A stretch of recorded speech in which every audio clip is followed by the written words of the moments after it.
Bonjour à tous, bienvenue dans ce nouvel épisode de SOS Parole.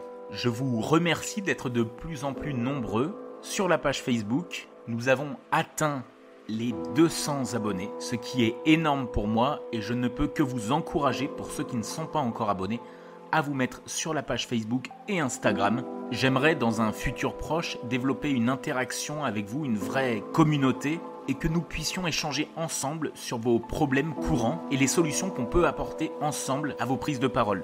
Dans le même temps, puisque c'est l'instant promotion, je vous invite à aller mettre une petite note sur Apple Podcast et à vous abonner sur votre plateforme. Cela me ferait un grand plaisir. Dans ce court épisode, je vais évoquer une technique que je pratique moi-même. Vous n'êtes pas sans savoir que pour améliorer votre éloquence et vos compétences pour parler en public, vous devez passer par l'étape parler, parler, parler. Construire son discours, c'est bien. Le tester, c'est mieux. Et comment tester votre discours lorsque vous n'avez pas forcément un ami sous la main ou un membre de votre famille ? Eh bien, je vais partager avec vous une astuce très simple. Parlez à votre miroir. Pourquoi parler à votre miroir ?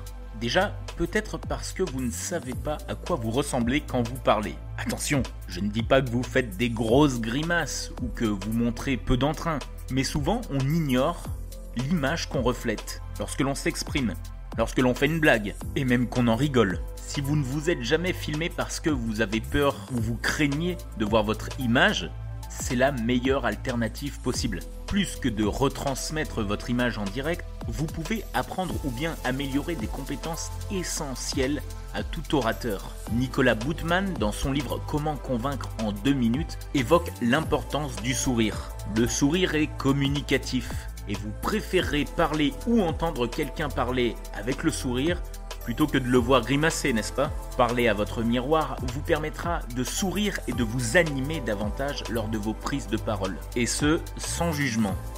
La prochaine fois que vous répétez devant un miroir, essayez de forcer un sourire pendant que vous parlez. Ce n'est pas pour vous moquer de vous, je veux plutôt que vous appreniez à déclencher ce charme qui est souvent submergé par l'anxiété de parler en public. Nous reviendrons sur le sourire dans un autre épisode. Deuxième chose nécessaire pour une bonne prise de parole, le contact visuel. L'une des pires choses que vous puissiez faire lorsque vous prenez la parole, notamment pour un oral, c'est de lire vos notes ou votre PowerPoint. Cela donne l'impression que vous êtes au lycée en train de raconter un exposé. Plus sérieusement, les grands orateurs se tiennent devant le public et racontent leur histoire au public. Si cela n'est pas naturel pour vous, vous pouvez vous entraîner devant le miroir, ce qui vous permettra à la fois de décrocher vos yeux des notes, mais aussi de répéter votre texte et de le mémoriser plus simplement. C'est vrai que dit comme cela, se regarder en souriant dans le miroir, ça peut paraître étrange, mais croyez-moi, ce sont des bases de progrès. Avant l'étape ultime, celle de parler devant les autres. Alors, quels exercices vous pouvez faire devant le miroir ? En voici quelques-uns.